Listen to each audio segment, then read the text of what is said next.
어제와 계속해서 부활에 대해서 말씀을 전하겠습니다. 부활은 우리의 소망이요 또 축복이요 사명이다, 이런 주제로 말씀을 전하겠습니다.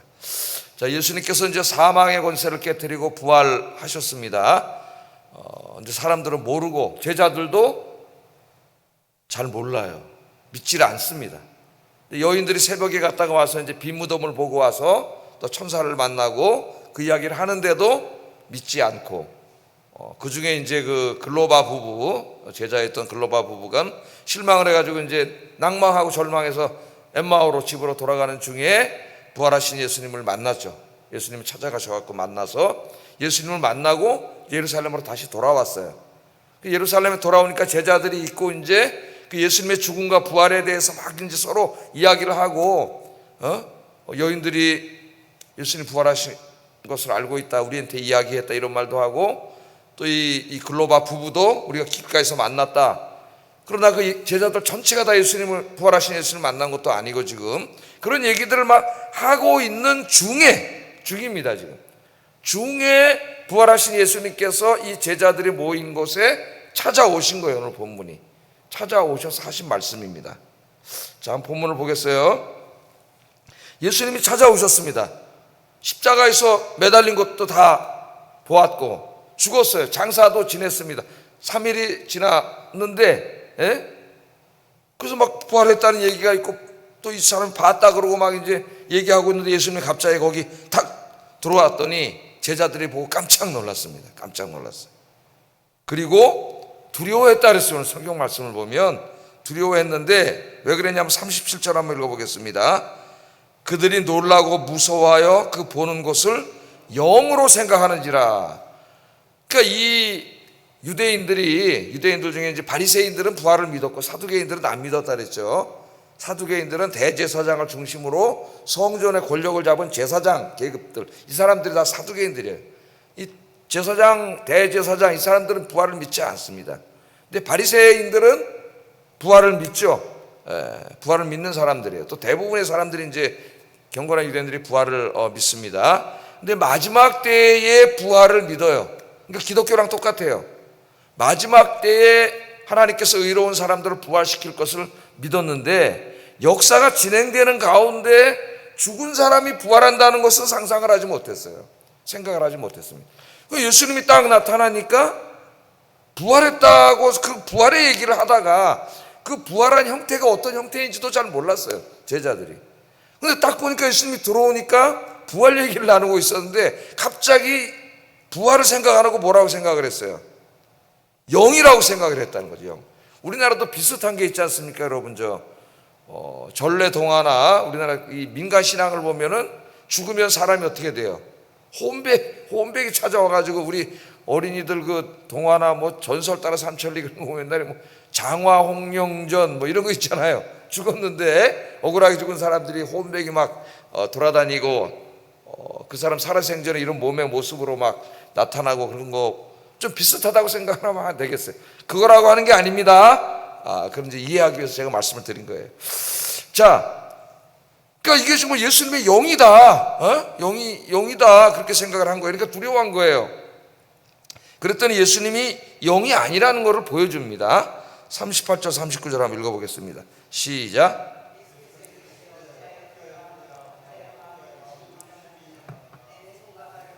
나인 줄 알라. 또 나를 만져보라. 영은 살과 뼈가 없으되 너희 보는 바와 같이 나는 있느니라.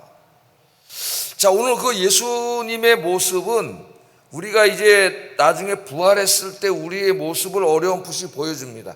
예수님의 몸이 그냥 이 육신, 살과 뼈가 없는 하나의 그냥 어떤 뭐라 그럴까요?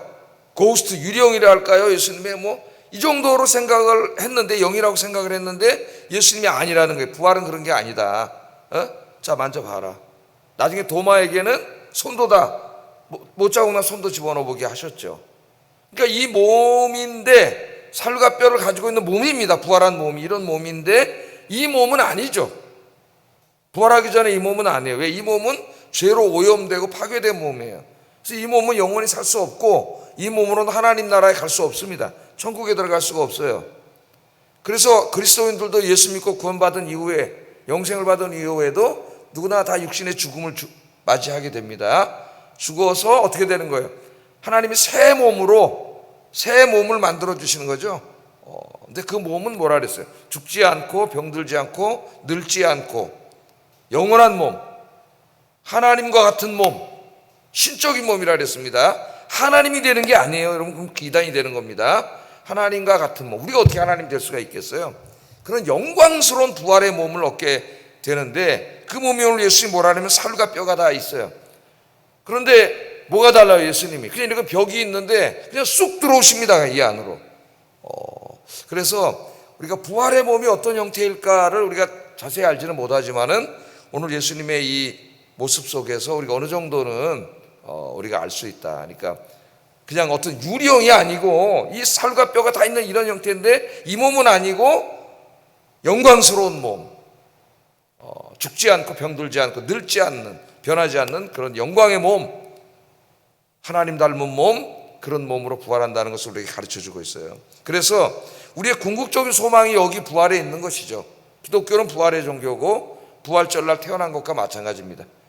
물론 우리 예수님이 십자가에서 죽으시고 모든 죄를 다 사하셨어요. 그 예수님이 하나님의 아들 구원자인지를 우리가 어떻게 알았어요? 예수님이 죽음의 권세를 깨뜨리고 부활하심으로 알았습니다. 사도 바울은 이제 나중에 예수님의 부활을 설교하면서 예수님의 부활은 한 개인의 부활만이 아니라 모든 믿는 자들이 부활함을 보증해주는 부활의 첫 뭐예요? 열매, 첫 열매다. 그래서 예수 믿는 사람들은 이제 다 부활의 소망을 갖고 사는 것이죠. 예수 안 믿는 사람들은 무슨 소망이 있겠어요, 여러분? 뭐 이 땅에서 뭐 돈 좀 벌고 집 사고 뭐 좋은 차도 사고 좋은 옷도 사 입고 여행도 다니고, 아니 뭐 그 정도 하겠죠. 조금 있으면 어떻게 돼? 100살도 못 살고 죽어요. 다 죽어. 아무것도 가져갈 수 없어요. 불편한 자리도 못 가져가요. 그러니까 결국 인간은 어떻게 보면 부활이 없다면, 예수 믿지 않으면 너무 불쌍한 사람이에요. 그래서 살다 그냥 죽는 거예요, 여러분. 그 이후에 내세가 있고 천국이 있고 지옥이 있는데 믿지 않는 사람은 얼마나 불쌍한 사람입니까? 근데 우리 그리스도인들은, 그렇기 때문에 부활을 믿는 사람들은 모든 소망이 어디에 있어요? 부활에 있는 거죠, 부활이. 예수님이 재림하실 때 부활해서 하나님 나라에서 하나님과 함께 영원히 사는 것, 그것만이 궁극적인 소망이 될 수 있습니다. 궁극적인 소망. 이 땅에 살아있을 때는 100년도 못 누리는 거죠. 다 누린다고 하더라도 아주 짧은 시간 사랑하는 사람들과 함께 살지만 조금 있으면 다 이별해야 됩니다. 영원히 어떻게 같이 사나요? 사랑하는 사람이 한 사람 두 사람 내 곁을 떠나고, 언제 그럼 내가 먼저 떠날 수도 있고, 그럼 우리 그리워하고 슬퍼하고 그렇게 살 수밖에 없어요, 우리 인간은. 그러나 우리에게 소망이 있죠. 무슨 소망이 있어요? 하나님 나라에서 다시 만나, 부활해서 더 영광스러운 몸으로, 그때는 죽지 않고 병들지 않는 몸으로, 슬픔과 고통이 없는 몸으로 다시 만날, 그것만이 진짜 소망이지 나머지는 다 그냥 모조품이에요. 모조품. 잠깐 누릴 수 있지만 금방 없어지는 것들이에요. 그 잠깐 있다 없어지는 것을 붙잡고 거기다 소망을 두면은, 소망을 둘수록 절망이 자꾸 찾아옵니다, 여러분. 나는 늙고 병들고 거울 보면 자꾸 약해지고 그렇게 되는 것이죠. 월요일 날 오랜만에 한번, 진짜 오랜만에 친구 목사님들을 만나서 보니까 20대 때 학교에서 대학 때 만났던 친구들인데, 보니까 다 이제 60이 넘고 70대신 제일 형님이 70대셨어. 깜짝 놀랐어요. 형님 벌써 70이 됐네. 20대 때 만났는데 그때 그렇게 같이 신학 공부하면서 기도하면서 그랬는데 세월이 금방 지나가더라고요. 이제 은퇴해야 되고 한 분은 벌써 그렇게 됐구나 그런 생각이 듭니다. 자, 여러분, 주기철 목사님은 뭐 여러분 너무나 잘 아시잖아요. 이제 시사참배 하시다가 일제시대 때 감옥에, 시사참배 반대하시다가 감옥에 갔죠. 많은 목사님들이 뭐 장로님들 다 신사참배 했어요. 그런데 신사참배 이제 안 하고 감옥에 갔습니다. 평양 감옥에 이제 갇혀 있을 때 일화예요. 평양 감옥에 갇혀 있는데 여기에 이제 그 주영하라고 하는 사람이 같이 같은 감방에 있었대요. 주영하인데 철저한 공산주의자입니다. 공산주의자. 그러니까 여러분, 우리나라가 일제에서 이제 독립운동할 때에 독립군 안에 사회주의자, 공산주의자들도 상당히 많았습니다. 그래서 이제 그때는 독립을 위해서 같이 싸웠지만 나라가 해방된 다음에는 어떻게 됐어요? 공산주의자들은 저 북한에 이제 공산주의 국가를 만든 것이고 민주주의, 자유민주주의 국가를 만든 것이죠. 그래서 이제 역사를 가실 때 굉장히 애들이 헷갈리게 만들어놔요. 왜냐하면 이 사람 독립운동가인데 근데 공산주의자였어요. 6.25 때 쳐 내려왔어요. 여기를 우리 민족을 죽이겠다고. 예? 그럼 여기는 좌파들이 뭘 하래? 이 사람 독립운동한 사람인데 이렇게 해서 애들을 헷갈리게 만들어 놓는 거예요. 뭐 제가 지금 역사 강의 하자는 건 아니고. 근데 이 주영아라는 사람을 만났습니다. 근데 이 주영아라고 하는 사람은 모스크바 대학을 나오는 아주 엘리트였고 철저한 공산주의자였습니다. 해방 후에는 이제 북한에서 해방돼서 이제 북한에 공산 정권이 들어섰을 때 상당한 이제 고위직까지 올랐던 아주 철저한 공산주의자였는데, 그러나 이제 일제 시대 때 감옥에서 만난 거예요. 주기철 목사님 이제 신사참배 반대하다가 감옥에 들어왔고, 이 사람은 독립운동하다 들어왔겠죠. 그래서 이제 감옥에서 만난 거예요. 자, 어느 날 이 주영아라고 하는 사람이 주기철 목사님에게 이렇게 말하더랍니다.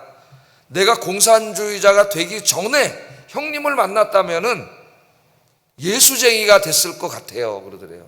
예수쟁이가 됐을 것 같아요. 그러니까 같은 주씨잖아요. 그러니까 이제 친하게 지냈나 봐요. 감옥에서 서로 위로. 그런데 이제 주영아라는 사람이 이렇게 이 주기철 목사님을 보니까 다른 사람하고 너무 다른 거예요. 이분이 그 사람이 인품이라든가 성격이라든가 말하는 거라든가 너무 존경스럽고 감옥에 있으면서도 그렇게 사람이 평온하고 이런 모습을 보면서 뭔가 다르다 이렇게 느꼈나 보죠. 서로 사귀면서 다른 사람하고 너무나 다른. 그래서 내가 이제 형님을 보니까 공산주의자가 되기 전에 형님을 만났으면 나도 교회 다녔을 거다. 이제 그런 얘기를 했다고 얘기합니다. 그러면서 주영아가 이렇게 말을 하더래요. 주기철 목사님에게. 나는 공산주의자로서 이 땅에 평등을 이루고 모든 사람에게 골고루 잘 살게 되는 사회를 만들고자 이렇게 애를 쓰고 있습니다. 애를 쓰고 있습니다. 그러더라는 거예요. 사실 이제 저희 아버님한테 들었더니 저희 큰아버님이죠. 저에게는 저는 얼굴도 못 봤지만은 이제 이 사람처럼 그 당시에 이제 그 대학 나오고 이래서 이제 공산주의자가 돼가지고 교장 선생님까지 하고 있었다 그래요. 우리 이제 저에게는 큰아버지가 되는 분인데 6.25 사변 때 이제 정말 우리 아버님은 군에 입대해서 군인이었고 큰아버지는 공산주의자였고 이런 게 우리 집안이에요. 저희 집안이 그런 집안입니다. 자, 평등한 사회를 만들려고 그 당시에 이제 순수한 공산주의자들의 그 비전은 평등한 사회죠. 평등한 사회 만들려고 애를 쓰고 있습니다. 근데 자기가 놀란 게 있다는 거예요.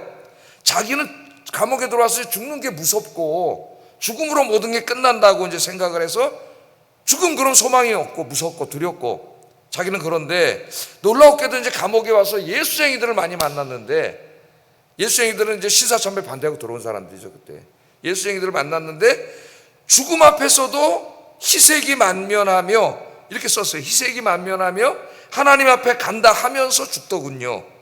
그 모습을 저는 이해할 수가 없습니다. 다만 부러울 뿐입니다. 부러울 뿐입니다. 그러더라는 거예요. 철저한 공산주의자였던 이 주영아는 부활신앙으로 무장하여 죽음 앞에서도 조금 더 두려워하지 않고 하나님 앞에 간다고 천국 간다고 그렇게 기뻐하면서 순교의 길 가는 기독교인을 보고 큰 감명을 받는 겁니다. 어떻게 이 사람들이 이렇게 할 수가 있었을까요, 여러분? 부활의 신앙을 가졌기 때문이에요. 부활의 신앙을 그냥 이성적으로 나 부활 믿어 그런 게 아니라 그 부활이 진짜 신앙이 돼서 그 사람의 인생과 사유와 모든 행위를 전부 장악한 진짜 부활이 온 몸을 감싼 진짜 그리스도인이죠. 오늘 21세기에 이런 그리스도인이 얼마나 될까? 이런 그리스도인. 오늘 새벽에 나오신 분이 그런 분들인 줄로 믿습니다. 예. 또 이 부활의 소망을 가질 때 얼마나 놀라운 우리 인생의 변화가 일어나는지 17살 먹은 다이빙 선수 이야기입니다. 조니 에릭슨이라고 하는 여성인데요. 여자 선수인데 1967년 6월 30일 날 체사피크만에서 다이빙 연습을 하다 사고를 당해가지고 이 사람이 이제 전신이 마비되는데 목만 남고 다 마비가 됐어요. 목 밑으로는 다 마비가 됐어요. 조니는 이제 얼마나 절망에 빠졌겠습니까? 이 극심한 절망과 좌절 속에서 기도하기 시작하고 성경을 읽기 시작했다고 합니다. 어느 날 성경을 읽다가 십자가에서 죽으시고 십자가에 못 박히신 예수님. 그러니까 자기는 목을 움직이고 있는데 똑같이 예수님을 십자가에서 꼼짝 못하고 이제 이렇게 십자가에 매달려 죽으셨다가 3일 만에 사망의 권세를 깨뜨리시고 부활하신 예수님의 이야기, 오늘 우리 설교로 듣고 있는 이야기를 읽은 거예요. 이 존이라고 하는 이 여성이. 그래서 그날부터 부활의 예수님의 소망을 갖게 되고 인생이 변하기 시작합니다. 그래서 재활훈련도 했지만은 절망하지 않고 입으로 이제 그림을 그리는 이 훈련을 계속 해서 많은 그림을 그렸습니다. 이렇게 기도했다 그래. 주님, 내가 이런 몸이라도 쓰임받을 수만 있다면 하나님을 원망하지 않고 찬양하며 살겠습니다. 이런 기도를 드리면서 열심히 그림을 그렸는데 사람들이 큰 감동을 받고 많이 알려지니까 이제 볼펜 회사, 유명한 볼펜 회사에서 광고 모델이 돼달라고 이렇게 부탁이 왔답니다. 그래서 이제 광고 모델을 제의를 하는 걸 이제 받아들이면서 그 대신 하나 이제 제안을 한 거예요. 내가 이걸 해주면 하겠습니다. 그게 뭐냐면은 모든 광고에 PTR 이라는 세 글자를 삽입해 주면 내가 하겠습니다. PTR 뭘 것 같아요? Praise the Lord. 주님을 찬양합니다. Praise the Lord. 이걸 넣으면 내가 광고 모델 하겠습니다. 그래서 합의를 해가지고 이제 선교를 한 거죠. 볼펜이 잘 팔리는 유명한 볼펜 회사니까. 자, 그부터 이제 조니는 복음 전도자로서 장애인을 위한 인권 운동가로서 미국 사회에서 강력한 영향력을 끼치는 전도자가 되게 됩니다. 뭐가 이 사람을 이렇게 변화시켰을까요? 다이빙 선수가 다쳐가지고 목 하나 남겨놓고 다 마비가 된 지금 이런 불행한 상태인데 뭐가 이 사람의 인생을 이렇게 바꿔놨을까요? 성경을 읽다가 부활의 주님을 만났기 때문에. 예수님이 부활했네. 그냥 매일 이렇게 스쳐가는 그런 게 아니고 성경을 읽다가 그 부활의 주님이 확 자기 안에 들어오신 거예요. 그랬더니 절망의 인생을 살 수밖에 없는 조건인데 이게 소망으로 바뀐 겁니다. 그래서 이분이 이렇게 간증을 합니다. 나는 이제 미래에 대한 소망이 있습니다. 목밖에 못 움직이는데 미래에 대한 소망이 있습니다. 성경은 우리의 몸이 하늘에서 영화롭게 된다고 말합니다. 그때는 내가 여기에서 죽은 후 내 발로 춤을 출 때입니다.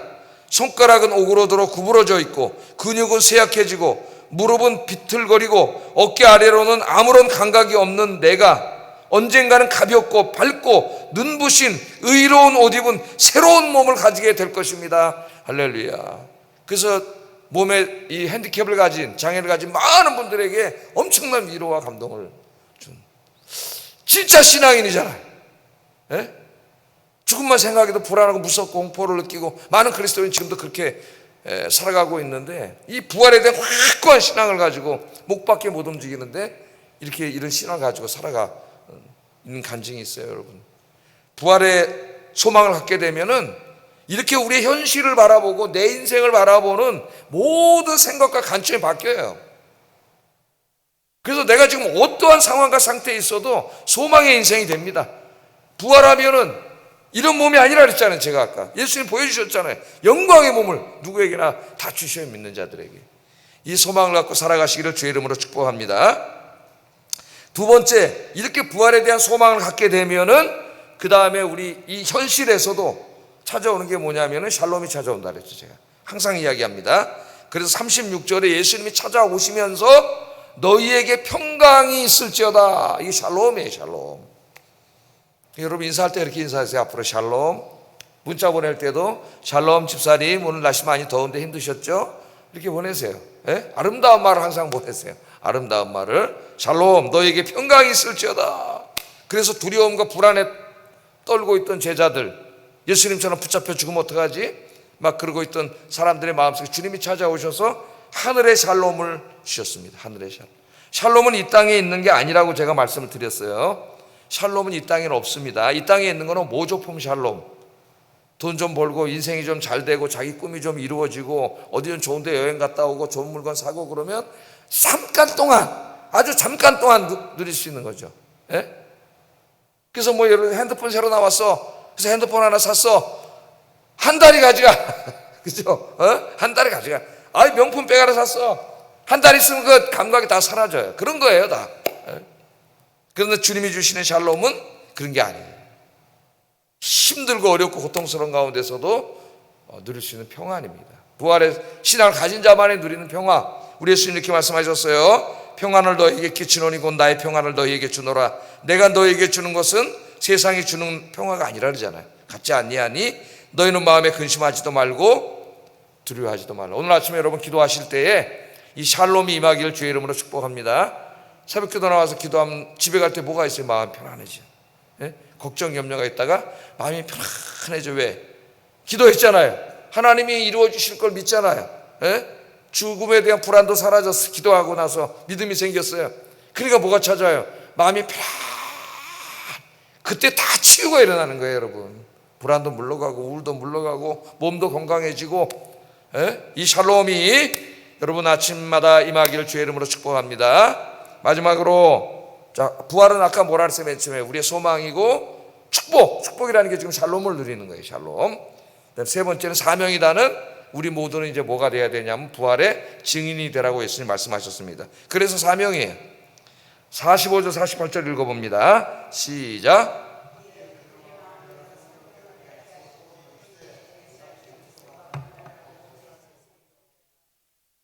살아날 것과 또 그의 이름으로 죄사함을 받게 하는 회개가 예루살렘에서 시작하여 모든 족속에게 전파될 것이 기록되었으니 너희는 이 모든 일에 증인이 되어야 된다.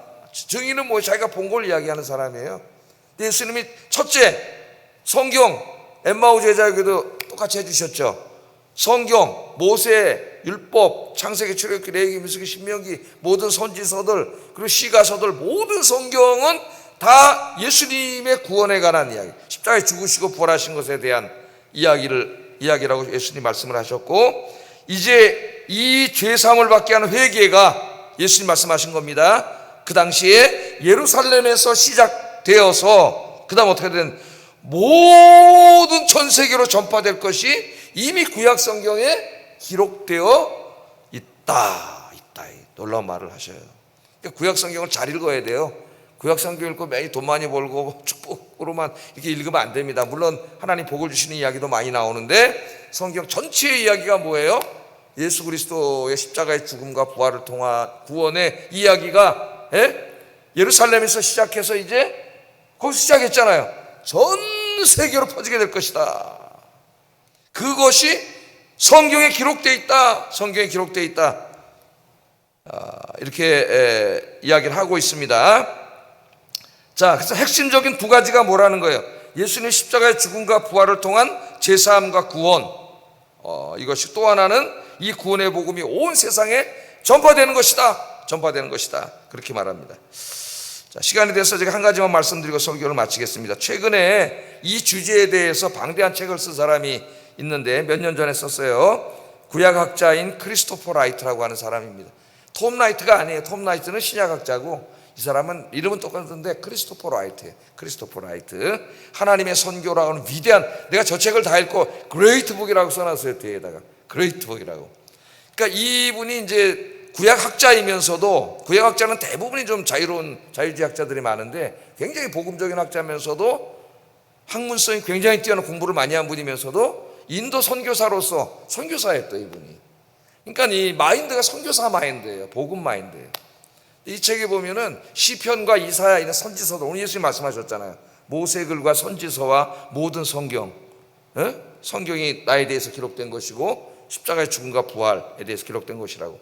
이거를 이제 연구를 했는데 이 연구를 누가복음 이 말씀, 지금 제가 읽어드린 이 말씀을 읽고 이제 구약을 선교의 입장에서 바라본 겁니다. 하나님의 선교 입장.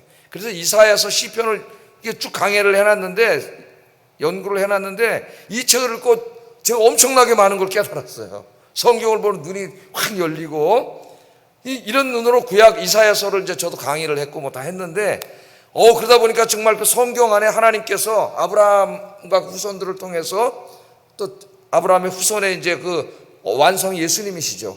통해서 그 복음이 전 세계로 퍼져나가는 이야기가 시편과 이사야서 선지서에 가득 차 있더라고요.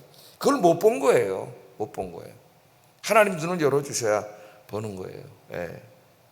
그래서 오늘 주님이 이 말씀을 다 하시면서 이제 이것에 대해서 너희가 뭐라고요? 증인이다. 증인은 말해야 되잖아요. 예? 증인은 말해야 되는 사람이에요. 오늘부터 이 부활의 복음의 증인으로 살아가시기를 주의 이름으로 축복합니다. 기도하겠습니다. 자, 부활의 소망으로 가득 차서 죽음의 권세를 이기고 천국과 영생 바라보며 살게 하소서. 두 번째, 부활을 소망하는 가운데 하나님이 주시는 샬롬이 그 부활의 축복입니다. 샬롬을 지금 여기서 이 시간에 누리게 하소서. 세 번째, 부활의 증인으로 살게 하소서. 기도하겠습니다.